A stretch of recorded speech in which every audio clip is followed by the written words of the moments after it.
এই ক্লাসে আমরা বাংলা অনার্সের 6th সেমিস্টারের DSE 3 এই বিষয়ের সাবজেক্টের বিভিন্ন বিষয় নিয়ে আমরা আলোচনা করব।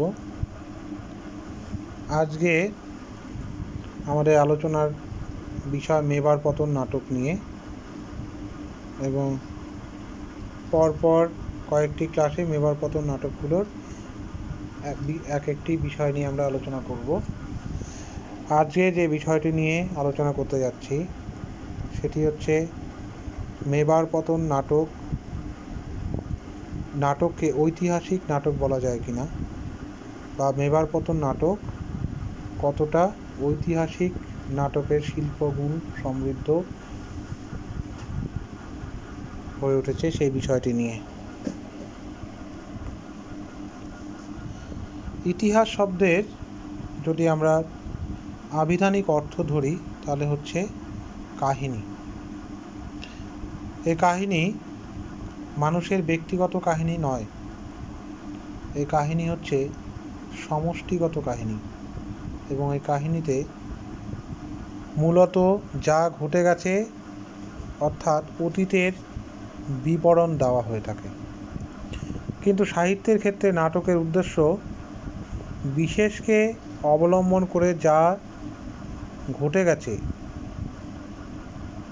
ঘটেছে শুধু তাই নয়, যা ঘটতে পারে তাও দেখানোর চেষ্টা করা, অর্থাৎ একটি বৃত্ত রচনা করা আর জীবনকে আদর্শায়িত করে রূপায়িত করাই যদি সাহিত্যের লক্ষ্য হয়, তাহলে নাটক তথা ঐতিহাসিক নাটকের ক্ষেত্রেও এই সত্য কিন্তু সমানভাবে প্রযোজ্য। অন্যান্য নাটকের মতো আমরা যদি লক্ষ্য করি তাহলে ঐতিহাসিক নাট্যকারের মুখ্য উদ্দেশ্য হলো মানব চরিত্র সৃষ্টি করা। যেহেতু নাট্যকার একজন সাহিত্যিক, তিনি ঐতিহাসিক নন, তিনি হচ্ছেন জীবন রসিক, সেহেতু তিনি মানব চরিত্রের বিশেষ ভাব রূপ কল্পনা করে ইতিহাসে তার রূপ সন্ধান করেন। ইতিহাসে মানুষের বাইরের ঘটনাগত রূপ থাকে মাত্র, কিন্তু নাটকের মানুষের অন্তর রহস্যের সামগ্রিক রূপও উদ্ঘাটিত হয়। ঘটনাকে অবলম্বন করে ঘটনার মধ্য দিয়ে ব্যক্তি সত্তার পরিপূর্ণ রূপ, তার বুদ্ধি, তার হৃদয়বৃত্তি, লক্ষ্য ও আদর্শ সবকিছু ফুটিয়ে তোলাই একজন ঐতিহাসিক নাট্যকারের কিন্তু উদ্দেশ্য। এই প্রসঙ্গে নাট্যকার দ্বিজেন্দ্রলাল রায় নিজেই বলেছেন, সমালোচকদিগকে বুঝাইতে কিছুদিন লাগিয়াছে যে নাটক কাব্য, নাটক ইতিহাস নহে। ইতিহাসের চরিত্র বা ঘটনা যখন রসের ক্ষেত্রে স্থান পায় তখনই সে চিরকালীন মানবের রূপ নিয়েই ধরা দেয়। ইতিহাস কাহিনীর চেয়ে কিছুটা বর্জন করেও কিছুটা নিজের মনের মতো রং লাগিয়ে নাট্যকার একটি ভাবসত্যের জগতের সৃষ্টি করেন। এই জন্য নাট্যকার অনেক সময় হয়তো কোনো বড় ঘটনাকে উপেক্ষা করে আবার কোনো একটি ছোট্ট উপেক্ষিত বিষয়কেও অতি বেশি আলোকপাত করে থাকেন। এ সম্পর্কে কবিগুরু বলেছেন, সাধারণ ইতিহাসের একটি গৌরব আছে, কিন্তু স্বতন্ত্র মানব জীবনের মহিমাও তদপেক্ষা নূতন নহে। ইতিহাসের উচ্চচূড় রথ চলিয়াছে, মানব জীবনের চলিয়াছে, বিস্মিত হইয়া দেখো, সমবেত হইয়া মাতিয়া ওঠো। কিন্তু সেই রথচক্র তলে যদি একটি মানব হৃদয় পৃষ্ঠ হইয়া ক্রন্দন করিয়া মরিয়া যায়, তবে তাহার সেই মর্মান্তিক আর্তধ্বনিও রথের চূড়া যে গগনতল স্পর্শ করিতে স্পর্ধা করিতেছে, গগনপথে উচ্ছ্বসিত হইয়া উঠে হয়তো সেই খড়গচূড়া ছাড়াইয়া চলিয়া যায়। অর্থাৎ তিনি বলতে চেয়েছেন যে ইতিহাস রস সৃষ্টি করাই নাট্যকারের কিন্তু মুখ্য উদ্দেশ্য। সুতরাং ইতিহাসের বিশেষ সত্য ও সাহিত্যের মর্যাদার সঙ্গেই রক্ষিত হয়, তাহলেই ঐতিহাসিক নাটক রচনার সার্থকতা বা নাটক রচনা সম্ভব। ঐতিহাসিক নাটকের এই মানদণ্ডে মেবার পতন নাটক ঐতিহাসিক নাটক হিসাবে কতটা সার্থক তা আলোচনা এবার করা যেতে পারে। মেবার পতন ঐতিহাসিক নাটক বলেই কিন্তু সুপরিচিত। এই ঐতিহাসিক নাটক রচনার উপাদানগুলি প্রধানত তিনি মধ্যযুগের মুঘল রাজপুত ইতিহাস থেকেই গ্রহণ করেছিলেন। ডি.এল. রায় মোগল রাজপুত সম্পর্কিত নাটক রচনার প্রধান উপাদান হল টডের অ্যানালস অ্যান্ড অ্যান্টিকুইটিস অফ রাজস্থানের কাহিনী বা টডের রাজস্থানের ইতিহাস। মেবার পতন নাটকের কাহিনীও তার ব্যতিক্রম নয়। স্বদেশী আন্দোলনের পটভূমিকায় ডি.এল. রায়ের ঐতিহাসিক নাটকগুলি কিন্তু রচিত হয়। এক একটা জাতির জীবনে এক একটা যুগ বিস্ময়করভাবেই তাৎপর্যপূর্ণ। স্বদেশী আন্দোলনের যুগেও সেরূপ ঐতিহাসিক যুগ তাৎপর্যপূর্ণ হয়ে ওঠে। দ্বিজেন্দ্রলালের মেবার পতন নাটকের ক্ষেত্রে আমরা দেখি যে এই নাটকে একটি স্বদেশী ভাবধারা কিন্তু অত্যন্ত গুরুত্বপূর্ণ হয়ে উঠেছে। এই কারণে মেবার পতন নাটকে অনেক ঐতিহাসিক তথ্যের সন্ধান পাওয়া গেলেও সবটুকু কিন্তু ঐতিহাসিক সত্য নয়। অবশ্য তার ঘটনাগতভাবে এ নাটকে বর্ণিত বিষয়গুলি কতটা প্রকৃত এবং কতটা কাল্পনিক তার হিসাব নেওয়া সাহিত্যিক মূল্যবিচারে একরূপ অর্থহীন। তবে মেবার পতন নাটকে অনেকগুলি মুখ্য চরিত্র কিন্তু ঐতিহাসিক চরিত্র, অর্থাৎ ইতিহাস থেকেই কিন্তু এই চরিত্রগুলোকে বেছে নেওয়া হয়েছে। ঘটনাক্রমে কল্পনাকে অধিক স্থান দেবার সুযোগ কিন্তু এখানে আমরা লক্ষ্য করিনি। অন্তত প্রধান ঘটনাস্রোতে প্রস্তুতি ও ফলাফল সহ মেবারের রানা অমর সিংহের সঙ্গে মোগল বাহিনীর 3টি যুদ্ধের পথ ধরেই কিন্তু নাট্যকার অগ্রসর হয়েছেন কাহিনীর দিকে। মেবারিদের জীবনের দিক থেকে যদি আমরা দেখি, তবে উদয়পুরের যে এই পতন বিশেষ গুরুত্বপূর্ণ।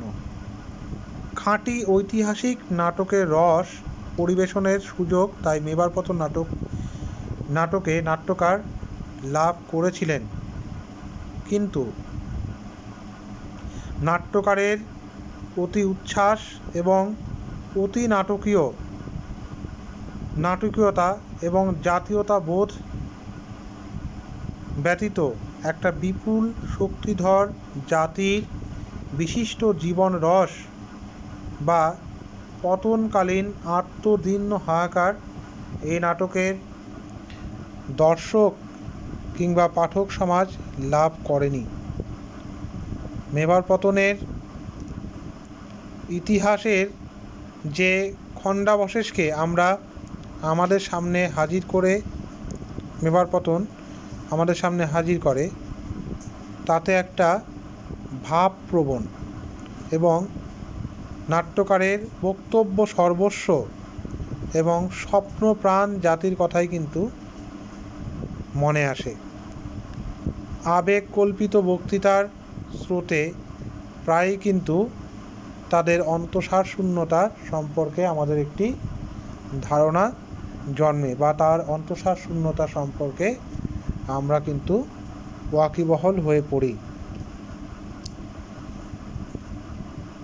অতীত গৌরবে ইতিহাস চিত্রকে তিনি উদ্ঘাটিত করেছেন।